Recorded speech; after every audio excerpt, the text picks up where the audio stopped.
Yes, that's right, Keenan, and thanks. And once again, we're dealing with another system that could look very similar to that in those same areas that were just hit. For us, we're not anticipating any type of severe weather like that, but we will have to stay weather aware because we can get some random severe storms that could bring some heavy rainfall and some gusty winds as well. So I would say keep the umbrella handy. Unlike the last couple of mornings, we started off with showers and thunderstorms throughout metro Detroit, primarily south. And now it's starting to flip. It's going to be more of an afternoon, early evening situation as opposed to a morning one.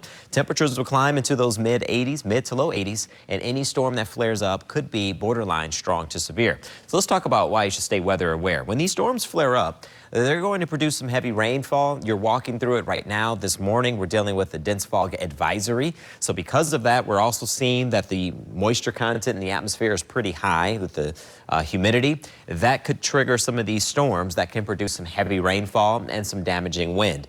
If there's any good news, it will be widely scattered or isolated throughout metro Detroit if those storms could reach a severe level. Hopefully, it can simply just bring some rain to the much needed areas that still need to cash in as we're playing catch up with the setup that we have. The Tigers forecast, with all the chances that we have, I will mention that a rain delay is a possibility. First pitch is going to be at 6:40, and I think the first part of the day should be all right, but we'll be watching the skies. We'll stay mostly cloudy with peaks of sunshine, so it's a comfortable one if we can dodge the rain and, more importantly, any lightning in the area, because that'll put you in a rain delay before anything else anytime you have lightning that's present downtown. So we're in the 80s for the rest of this week until we reach the weekend. It'll be pretty close to the upper 70s to low 80s. That'll be from Friday going into Saturday, but the Dream Cruise looks good. More importantly, the muggy meter looks to drop a touch, so it's going to be more comfortable for Saturday into Sunday, but storms do look to return into Sunday with temperatures climbing into those mid to upper 80s. Allie?